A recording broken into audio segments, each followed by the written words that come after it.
Assalamu alaikum, paix sur vous. Aujourd'hui, nous allons explorer un épisode particulièrement marquant du livre des Nombres, l'histoire de Baal-Péor. Dans ce passage, le peuple d'Israël tombe dans l'idolâtrie et l'immoralité en se laissant entraîner par les filles moabites. Israël s'établit à Shittim. Là, le peuple se livra à la débauche avec les filles de Moab. Elles convièrent le peuple à leur festin idolâtre, et le peuple mangea, et il se prosterna devant leur Dieu. Israël se prostitua à Baal-Péor, et le courroux du Seigneur s'alluma contre Israël.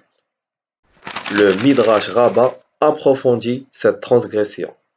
Au début, ils entraient discrètement, mais finalement, ils entraient par paires, comme dans un joug de bétail.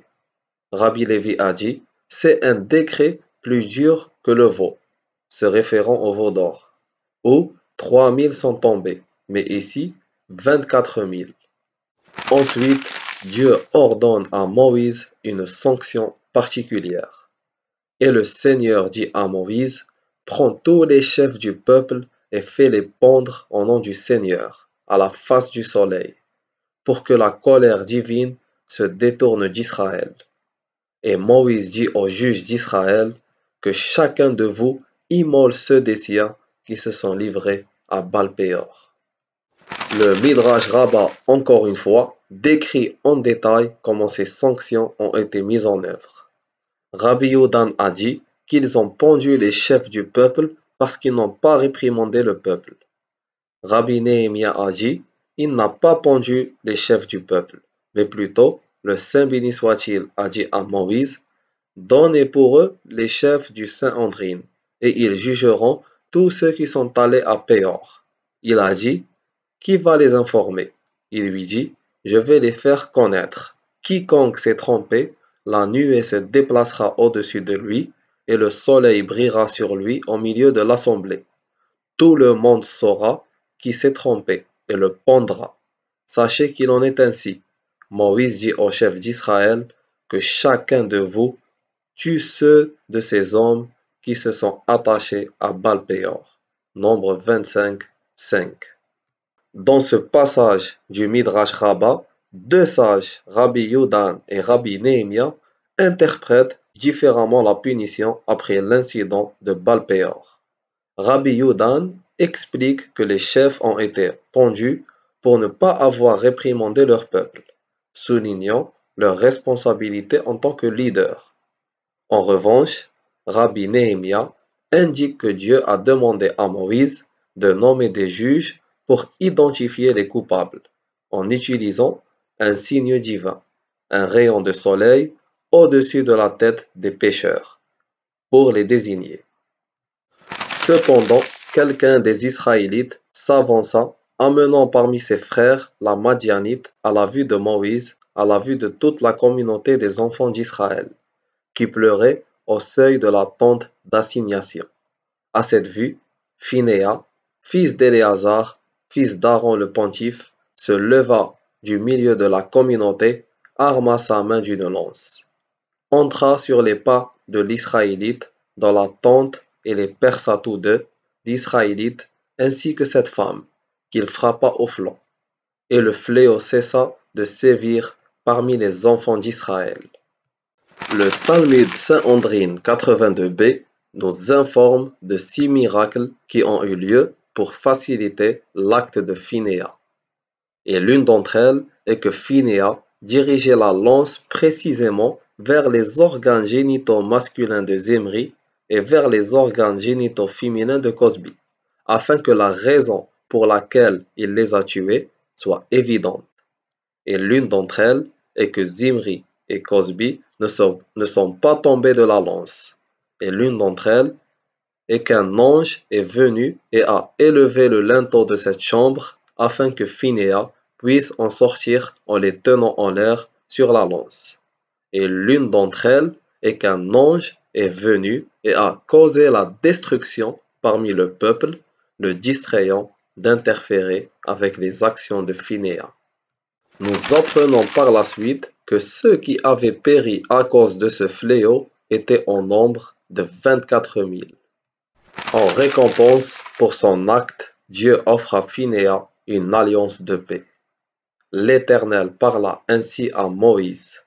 Phinéas, fils d'Éléazar, fils d'Aaron le pontife, a détourné ma colère de dessus les enfants d'Israël, en se montrant jaloux de ma cause au milieu d'eux, en sorte que je n'ai pas anéanti les enfants d'Israël dans mon indignation.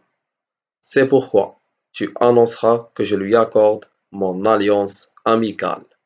Lui et sa postérité après lui posséderont comme gage d'alliance le sacerdoce à perpétuité, parce qu'il a pris parti pour son Dieu et procuré expiation aux enfants d'Israël. La scène percutante de Phinéas brandissant sa lance, transperçant Zimri et Cosbi dans un acte de zèle radical est frappante par sa brutalité. Dans ce moment choquant où les deux coupables sont encore transpercés dans leur intimité, la violence n'est pas seulement tolérée, elle est élevée au rang de sacré. En effet, Dieu récompense cet acte de férocité en offrant à Phinéas son alliance de paix. Ce passage illustre combien la violence peut être non seulement présente, mais activement valorisée dans les récits bibliques. Maintenant, encore une fois, je vais vous demander de faire un exercice d'imagination. Si un compagnon du prophète Mohammed sallallahu alayhi wa sallam, après avoir vu un musulman en compagnie d'une femme païenne, décidait de les percer ensemble avec une lance, spécifiquement par leur partie intime, et qu'en plus un verset dans le Coran louait cet acte en lui promettant une alliance spéciale avec Dieu. Comment cela serait-il perçu?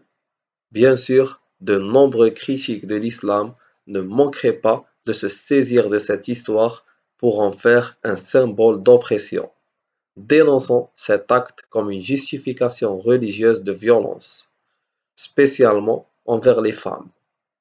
Cela deviendrait sans doute un point d'attaque majeur, voire un motif de polémique pour dénoncer l'islam comme religion barbare. Mais là, il s'agit de Phinéas et pas d'un compagnon du prophète. Il s'agit de Moïse et non de Mohammed sallallahu alayhi wa sallam. Et surtout, cela se trouve dans la Bible et les textes juifs et non dans le Coran ou les textes islamiques. L'épisode se termine par un nouvel ordre de Dieu à Moïse. L'Éternel parla ainsi à Moïse.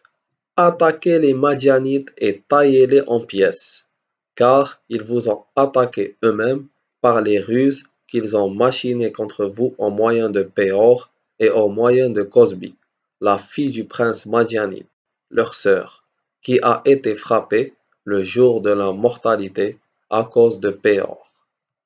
Ce chapitre nous enseigne des choses saisissantes. Selon la Bible, les Israélites se sont laissés aller à la débauche et à l'adoration de d'autres dieux, et ce, sous le regard de Moïse. En récompense, Dieu ordonne à Moïse de punir sévèrement les coupables par l'exécution. Et Moïse obéit en ordonnant la mise à mort des responsables de cette transgression. Phinéas, le petit-fils d'Aaron, aperçoit alors un Israélite qui, dans un acte de défi, s'exhibe publiquement avec une femme madianite. Pris d'un zèle ardent, Phinéas saisit une lance et transperce les deux coupables. En récompense de cet acte radical, Dieu lui accorde une alliance de paix, apaisant ainsi sa colère. Cependant, cette colère a déjà un coup terrible. Le Dieu de la Bible a frappé les Israélites d'un fléau, entraînant la mort de 24 000 personnes.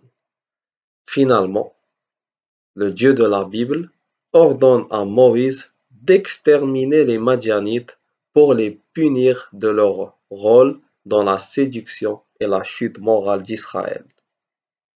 Selon la foi chrétienne, Jésus serait le Dieu de l'Ancien Testament. Si l'on suit cette croyance, c'est donc Jésus lui-même qui aurait approuvé et ordonné ces actions brutales. Cet épisode illustre une fois de plus à quel point la Bible est un texte empli de récits violents. C'est la fin de cette vidéo. N'oubliez pas vos frères dans vos prières et à la prochaine. Inch'Allah.